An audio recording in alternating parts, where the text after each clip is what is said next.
wife, we are a inter-community shadi. Like I'm basically Bengali, you know, Ganguly and all. Any Bengalis over here? Yeah, nice. Wow, the tickets were expensive.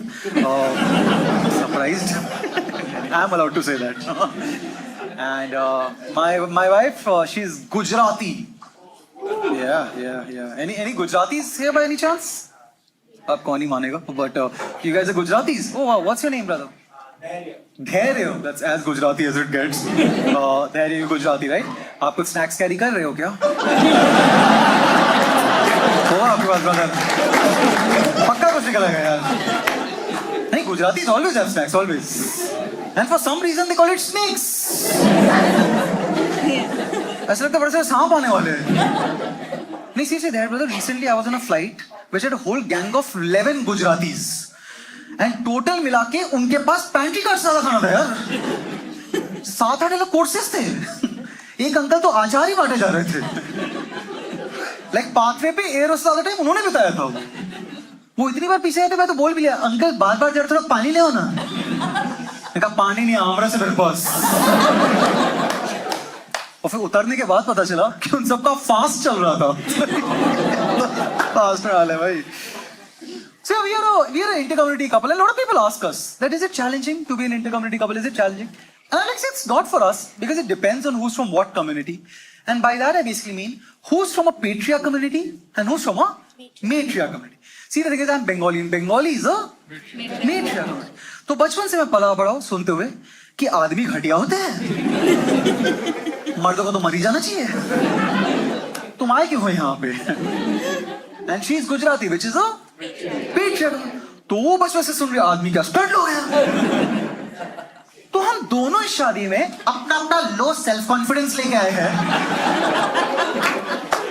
तो कोई भी लड़ाई होती दोनों को ही लगता है कि मेरी ही गलती होगी. पड़ोसी की लड़ाई होती हमें लगता है we are at fault. Ukraine Russia us. अब इश्यूज अगर उल्टा हो जाएगा, that the guy is from a patriarch community and the girl is from a matriarch community, तब दिक्कत हो सकती है. और मुझे तो लगता है मेजर ममता और मोदी की दिक्कत ही यही है.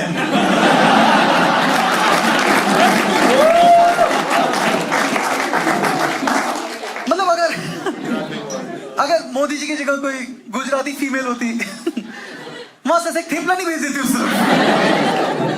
और ममता की जगह कोई बंगाली आदमी होता, उसी थेपला पे पोएम नहीं लग जाता बढ़िया से. And you know, it's interesting to be in an inter-community शादी because see, for all of us, हमें जो upbringing मिलती है, हमें जो parents lifestyle लेते हैं, हमें लगता है वही normal है, वही standard है. And then suddenly if you have an inter-community शादी, फिर पता चलता है भाई तो syllabus छोड़ो, course ही अलग पढ़ाया जा रहा था यार. Like small things. For instance, imparting financial knowledge to your kids.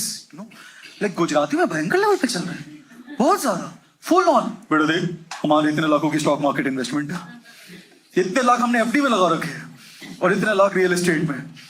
And बच्चा लाइक, बट पापा भी तो मैं बस 4 साल का हूँ. हाँ बेटा, थोड़ा लेट हो गया तेरे वक्त. तेरे भाई को तो 3 में ही सिखाने लग गए थे. बहुत ज्यादा है. हर गुजराती का ना सपना चल रहा है कि अगला हर्षद मेहता हमारे घर से निकलेगा. स्कैम 2032 हम मारेंगे. फुल ऑन बच्चा जा रहा है, पापा 10 रुपए दे दो ना, चॉकलेट खरीदने हैं. बेटा एक काम कर, 100 रुपए ले. वहां दुकान में ना 10 चॉकलेट सारे खरीद ले. और वहां कोने में बंगाली बच्चे दिखा तुझे, सबने चश्मा लगाया हुआ है, उनको 12-12 में बेच गया. इसे कहते हैं 20% मुनाफा. एंड बंगालीज में सीन ही नहीं है imparting financial knowledge to your kids. Impart कहां से करेंगे, साला खुद ही नहीं है. In Bengalis, imparting financial knowledge to your kids is telling your kids, बेटा हम बहुत ज्यादा गरीब हैं. पूरी जिंदगी में नहीं यही सुना है कि बेटा हम बहुत ज्यादा गरीब है. क्या बताएं हम कितने गरीब है बेटा. हमारा तो एम्बिशन ही था गरीब होने का, और उन्होंने अचीव कर लिया है. और पूरी जिंदगी सुनने के बाद कि हम गरीब है सुनने के बाद एक दिन अचानक से बंगाली पेरेंट्स दूसरा घर खरीदाते हैं. और तुम सोचो साला हम गरीब नहीं थे. इस हाइपोथेटिकल गरीबी के चक्कर में तुमने अपने इतने सपने मार दिए कि ब्रांडेड कपड़े क्या ही पहनो, हम तो गरीब है. स्कूल ट्रिप पे क्या ही जाना, हम तो गरीब है. अब वो जा जाके दिखा रहे, बेटा देख के नए घर में फॉल सीलिंग लगा रहे. फॉल सीलिंग तो मैंने सपनों में डाल दिया था आपने. बेसिक एज चाय। चाय हर कम्युनिटी में कितनी अलग से बन रही है पता ही नहीं है लोगों को यार। देख पहले शादी का ना पहली बार मैंने बोला कि चाय पीनी है, तो मैंने कहा चल चाय बना के लाता हूं। मैं गया किचन में, चाय बना के 5 मिनट आया, मेरी वाइफ ने चाय का एक सिप लिया, ए क्या मुंह चाय मोड़ा जेवू चाय, मोड़ा जेवू। एक तो रीजनल लैंग्वेज इंसल्ट्स का ना इंग्लिश बराबर ही कर ही नहीं सकता। मोड़ा जेवू चाय का मतलब है शक्ल जैसी चाय है।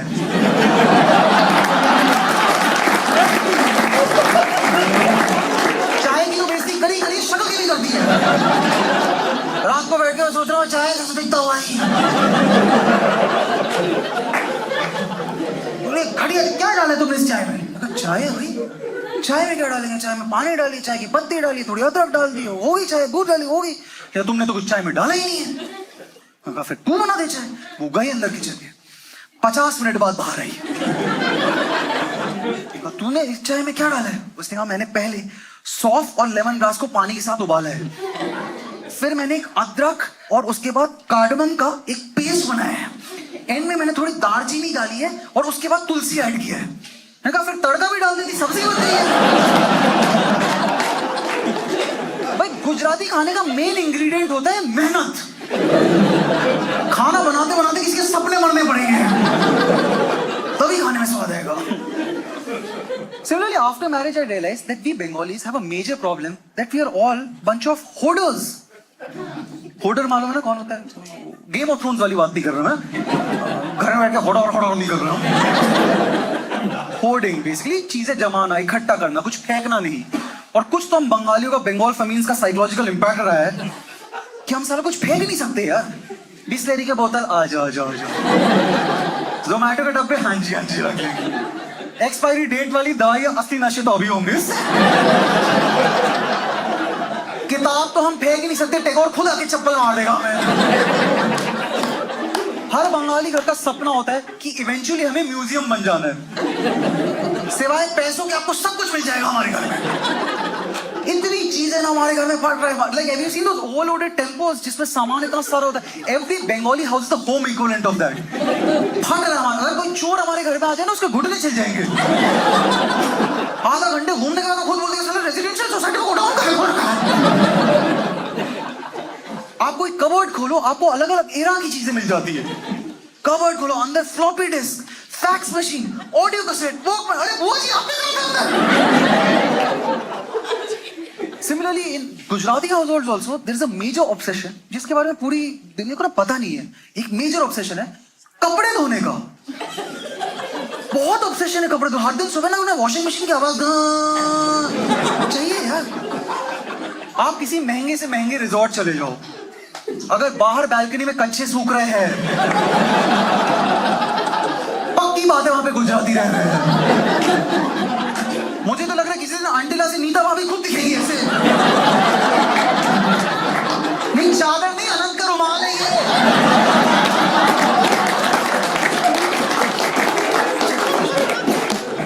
Like every time me and the wife we have a trip planned, my wife looks forward to coming back from the trip rather than going to the trip. कि सारे कपड़े धुलने में जाएंगे। और अगर मेरी मदर इन लॉ घर आ गई फिर तो नंगा नाच होता भाई कपड़े धोने का। धो सब धो। कुशन कवर कर्टन सब। कपड़े धुलते सूखने जाते उसके नीचे अगर मैंने छू दिया फिर से धुलेंगी। इसने अपने नॉन वेज हाथों से छू कैसे दिए? और मेरी मदर इन लॉ तो कपड़े धुलते हुए ना वॉशिंग मशीन में घुलते रहती है यार। उन्हें कपड़े का भी गड़बड़ देखना है यार।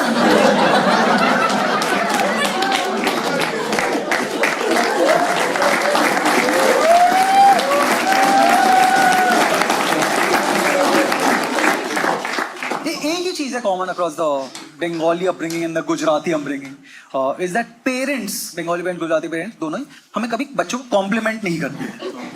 कभी सीन ही नहीं है कॉम्प्लीमेंट का, क्योंकि इनके दिमाग में कि अगर कॉम्प्लीमेंट कर दिया तो एक कॉम्प्लेसेंट हो जाएगा, कर ही नहीं सकते। वो हो सकता है। And in fact it's a very middle class parent thing, you know, across all middle class. Compliment यहाँ पे रिच पंजाबी पेरेंट्स आ गई, वाह बेटा खुश कर देता, 75 मार्क्स, वाह। हम 98 में भी तुमने तो खानदान का नाम डुबो दिया। बाहर ले लेके चल रहे भाई, खानदान का ही नाम डुबो दिया हमने। और ऐसा नहीं कि पेरेंट्स को कॉम्प्लीमेंट करना नहीं आता, बच्चों को करना आता है। दूसरे के बच्चों को, शर्मा जी का बेटा, वाओ। अपने बच्चों को कॉम्प्लीमेंट भी करते हैं तो स्ट्रेटेजिकली करते हैं कि बड़े वाले के सामने छोटे को कॉम्प्लीमेंट करेंगे, छोटे वाले के सामने बड़ों को कॉम्प्लीमेंट करेंगे, और फिर 15 साल बाद में बोलेंगे इन भाइयों में बनती क्यों नहीं है।